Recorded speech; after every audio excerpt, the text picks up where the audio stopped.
Bom dia, irmãos e irmãs. A paz do Senhor Jesus seja com cada um de vocês, povo espalhado de Deus sobre a face da terra. Queria meditar com nós hoje sobre a Igreja do Senhor, sobre como tem sido o ministério das nossas igrejas, como tem sido o meu ministério como participante da Igreja de Cristo, qual tem sido a minha importância, como tem sido o meu ministério dentro da Igreja do Senhor.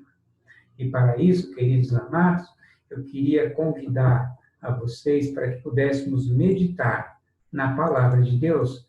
Lá no livro de Atos, nós vamos ler Atos no capítulo de número 13, nós vamos ler do versículo 1 até o 4, que nos diz o seguinte: E na igreja que estava em Antioquia, havia alguns profetas e doutores, a saber, Barnabé e Simeão, chamado Níger, e Lúcio Cirineu, e Manaém, que fora criado com Herodes, o tetrarca, e Saulo. E servindo eles ao Senhor, e jejuando, disse o Espírito Santo: Apartai-me a Barnabé e a Saulo, para a obra que os tenho chamado. Então, jejuando e orando, e pondo sobre eles as mãos, os despediram. E assim estes, enviados pelo Espírito Santo, desceram a Seleucia e dali navegaram para Chipre. Então, nós vemos, irmãos, nesse texto, que havia a igreja de Antioquia, alguns irmãos lá, e que entre eles alguns chamados de profetas e doutores. E nesse meio estavam, então, Barnabé e Paulo, e nós vemos a presença do Espírito Santo sobre a igreja de Antioquia, sobre aquele povo que estava reunido, e Deus, então, usando alguns dos irmãos que estavam presentes, Deus, então, fala para aquela igreja que Deus tinha escolhido a Barnabé e a Paulo para uma importante obra, uma importante missão. E então a igreja revela, Deus, o Espírito Santo revela isto para a igreja, e então aqueles irmãos colocam as mãos sobre Paulo e Barnabé e os enviam.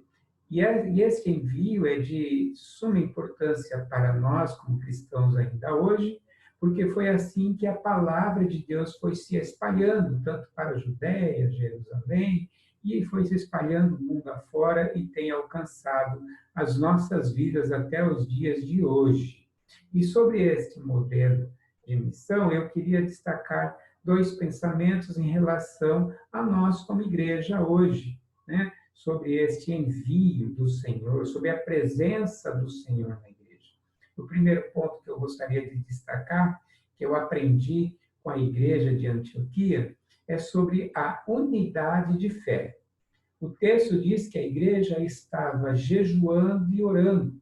Isso nos remete a pensar que toda a comunidade tinha esse processo como normal, como corriqueiro dentro da sua vida.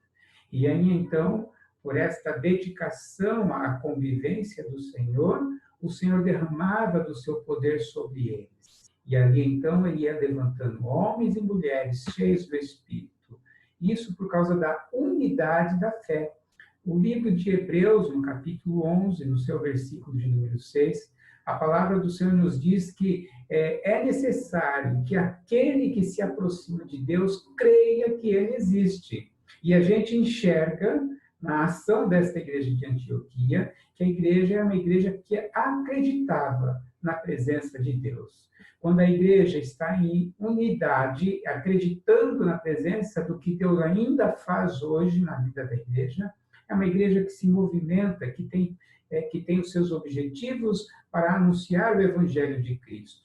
Então, nós, como povo de Deus, precisamos acreditar, ter fé de que Deus faz no meio do povo dele, ainda hoje, obras grandiosas. E um cristão, uma pessoa hoje que está inserida dentro de uma igreja, ela tem que estar na mesma unidade de fé.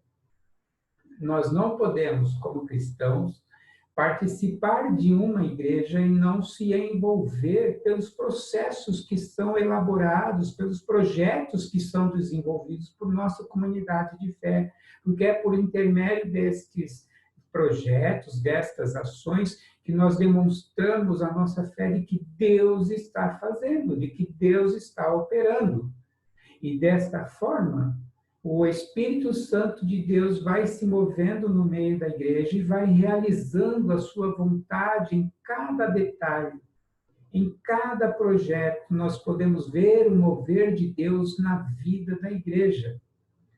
E não só na vida da igreja, mas nós começamos a perceber a atuação de Deus nas vidas das pessoas, dos irmãos que congregam conosco na igreja. Pessoas sendo abençoadas pelas bênçãos, né, que Deus derrama, que Deus então vai abrindo portas, Deus então vai transformando vidas, Deus então vai curando pessoas, tanto na cura física quanto na cura espiritual. Deus vai agindo. E a unidade de fé faz com que toda a igreja seja abrangida por este mover de Deus. E a fé, irmãos e irmãs, ela vai penetrando por intermédio da nossa vida, como diz lá no livro de Romanos, no seu capítulo de número 10, versículo de número 17, quando diz lá que a fé vem pelo ouvir, escutar, e o ouvir pela palavra de Deus. Então, a nossa fé, ela é regada e alimentada, e aí eu quero entrar no segundo ponto de aprendizado com a igreja de Antioquia, é que a fé, ela vem pelo ouvir, e o ouvir da palavra de Deus. E eu queria lembrar dos irmãos, para os irmãos e irmãs, a palavra do Senhor, que está lá no livro de Josué,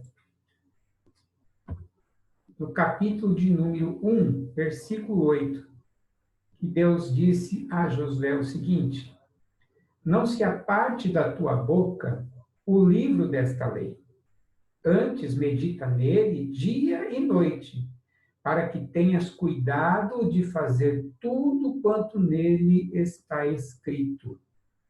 Então, Deus deixa mandamento para o seu povo, de guardar, meditar na palavra dele dia e noite. E o texto ele continua dizendo: porque então prosperarás o seu caminho. Quando nós guardamos e conhecemos a palavra de Deus, é como o Senhor fala conosco de como deve ser o nosso comportamento enquanto igreja, para que nós possamos desenvolver a nossa fé e crescer no executar a vontade de Deus, que torna-se conhecida para a nossa vida, dia a dia, a partir do momento que nós meditamos na palavra dele. Quero voltar ao exemplo de Paulo. Paulo, quando saiu, antes de sua conversão, para perseguir cristãos no caminho de Damasco, ele tem ali uma experiência com Deus. Ele tem uma queda, ali ele perde a sua visão, e ali o Senhor fala diretamente com ele, o Senhor Jesus, e ali então ele tem uma experiência. E essa experiência, depois então da sua conversão, eu acredito, irmãos e irmãs, que isso tenha ficado gravado e guardado em seu coração. Porque depois de sua conversão, ele estudou a palavra de Deus, se alimentou da palavra de Deus para entender qual é a vontade de Deus para a vida dele. E aí, nesta viagem, lá no versículo de número 10, diz a palavra que Paulo, então, chegando em uma ilha, ele foi levar a palavra do Senhor para o governador daquele lugar. E neste momento ele encontra um judeu encantador, diz a palavra do Senhor, de nome Bar-Jesus, que quis impedir que Paulo pregasse ao governador, para que ele não fosse contemplado pela palavra de Deus. E então Paulo acredita, irmãos, que motivado pela sua experiência pessoal com o Senhor, então ele dá ali uma sentença, ele dá ali uma palavra para aquele homem chamado de Jesus, que queria impedir ele de fazer a vontade do Senhor. Ele diz: olha, que falte-lhe a visão, você não vai enxergar, as suas vistas vão se escurecer. E aí aquele homem fica realmente cego, ele perde a sua visão por um tempo. E então nós vemos que a prudência de Paulo, pelo conhecimento da palavra de Deus, pela sua experiência pessoal com a palavra de Deus, ali então ele faz prosperar a palavra do Senhor, porque ele usa da palavra de Deus para falar com aquele homem, da sua experiência pessoal e da sua fé com Deus, e aí então ele continua a sua missão, e ali eles pregam a palavra do Senhor naquele lugar. Então, amados irmãos e irmãs, a Igreja do Senhor, eu quero compartilhar mais um texto com os irmãos. A Igreja do Senhor, ela é, como diz o livro de Efésios, no capítulo de número 4, Efésios 4, deixa eu colocar aqui, irmãos. Efésios 4, do versículo 11 a 14, diz: E ele mesmo deu uns para apóstolos, e outros para profetas, e outros para evangelistas, e outros para pastores e doutores, querendo o aperfeiçoamento dos santos. E aqui os santos é toda a comunidade, é a igreja toda, para a obra do ministério, para a edificação do corpo de Cristo, que somos nós, né? Até que todos cheguemos à unidade da fé e ao conhecimento do Filho de Deus, a homem perfeito, à estatura completa de Cristo, para que não sejamos mais meninos inconstantes, levados em roda por todo o vento de doutrina, pelo engano dos homens que com astúcia enganam fraudulosamente. Então, o Senhor quer que nós venhamos a desenvolver a nossa fé, conhecermos a sua palavra, para que nós cheguemos à unidade de fé por igualdade em todos nós, para cumprirmos a palavra do Senhor e não sermos enganados por aquelas falsas doutrinas ou falsos mestres no meio da nossa igreja. Então, essa é a palavra, irmãos e irmãs, que eu queria meditar com vocês sobre a igreja de Antioquia. 2 pontos: a unidade da fé e o conhecimento da palavra de Deus, para que nós, como igreja, venhamos a desenvolver os nossos projetos e a nossa missão no nosso bairro, ou aonde o Senhor nos mandar para cumprirmos a obra de Cristo. Amém, queridos? Eu quero orar com você. Pai amado, em nome de Jesus, eu quero, Senhor, que a Tua palavra alcance, Senhor, a todo irmão e irmã que está agora assistindo a este vídeo. Que o poder do Espírito Santo possa aumentar a proporção da fé pelo Teu mover. Que o Espírito Santo possa fazer novas criaturas, para que todos sejamos alimentados por Tua presença e por Tua palavra, para adquirirmos conhecimento e anunciarmos o Evangelho transformador do nosso Senhor Jesus Cristo. É assim que nós oramos, ó Deus, em nome de Jesus. Amém. Amém, irmãos? Essa é a palavra do Senhor para nós. Que tenhamos todos um excelente dia e que o nosso coração esteja sempre à disposição do nosso Deus para o serviço. É em nome de Jesus que nós terminamos aqui.